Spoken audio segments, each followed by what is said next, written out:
Hindi maikakaila na ang Pilipinas ay mayaman sa sining. Isa sa mga mahalagang ipinamana sa atin ay ang kultura at kasaysayan. Ngunit sa paglipas ng panahon, hindi man kumukupas ang sining, unti-unti namang nawawala ang pagpapahalaga ng mga Pilipino rito. Umaga ng ika-27 ng Marso, nang marating ko ang Cordillera Street, Santa Mesa Heights, Quezon City. Mula noon hanggang ngayon, hindi nawawala ang sining sa ating buhay. Kaya naman ngayong araw ay samahan ninyo ako sa isang masining na paglalakbay.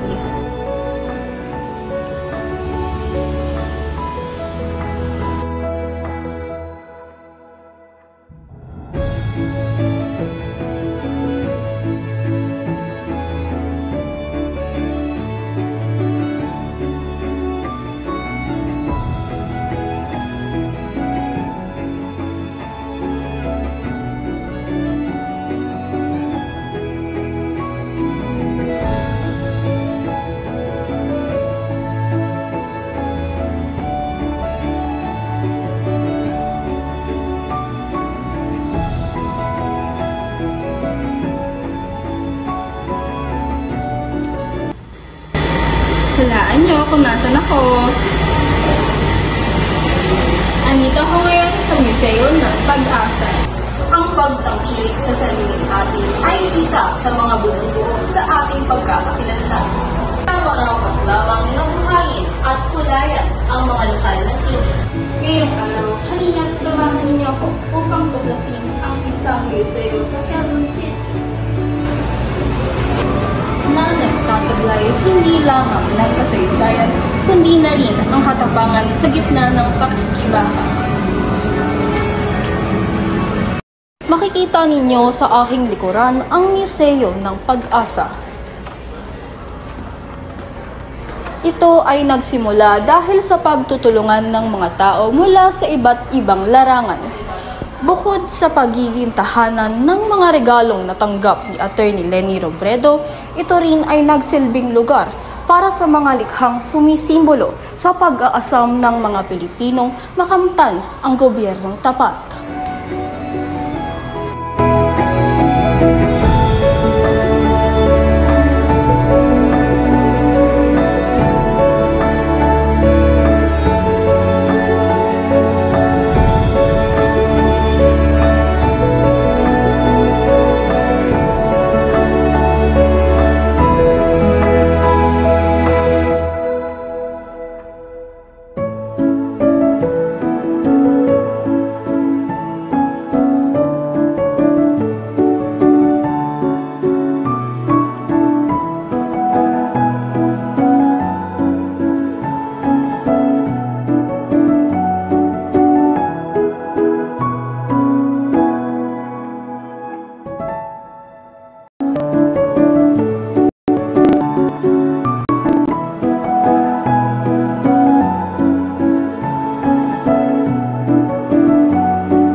Tara dito, tara dito.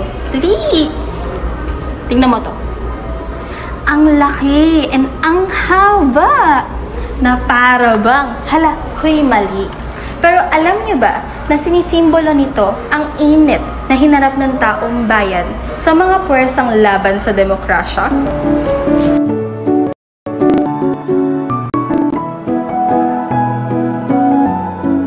Sa panahon ngayon, iba't ibang kumbensyon ang ginagamit ng mga artist.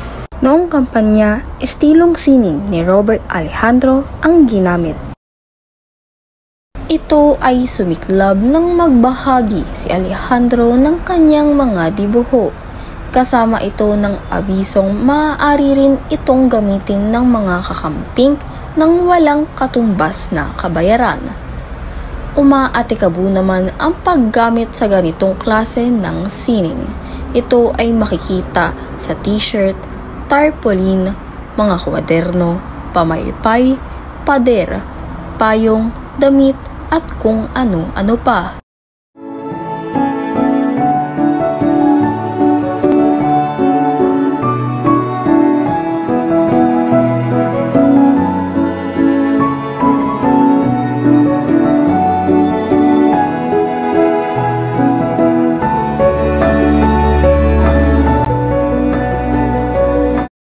Halika rito.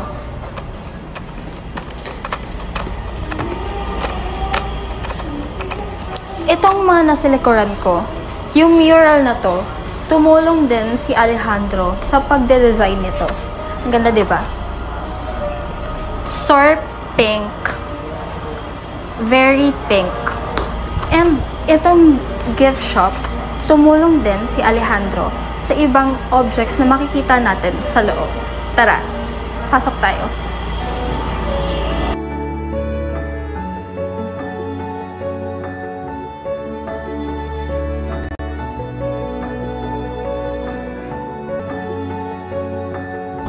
Nakita mo to?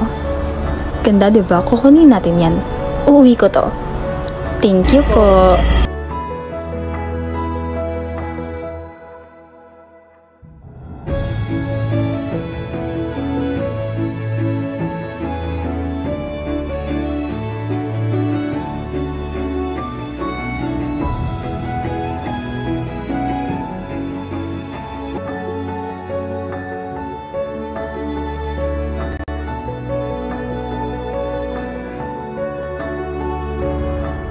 Alam niyo ba, may pinakita kami kanina na may ibig sabihin din. Kaya, Tara, balikan natin ang nakaraan. Ay, ang kasaysayan. Bulaga, hindi nyo alam, itong mural na to ay isa rin sa mga likha ni Robert Alejandro kasama si Toym Leon Imao. So, itong mural na to, ang naging inspirasyon niya ay ang ating sari manok. Ang sari manok ay galing sa alamat ng mga Maranao ng Katimugang Pilipinas. Ito ay isang makulay na ibon na sumisimbolo ng kanilang swerte at kasaganahan.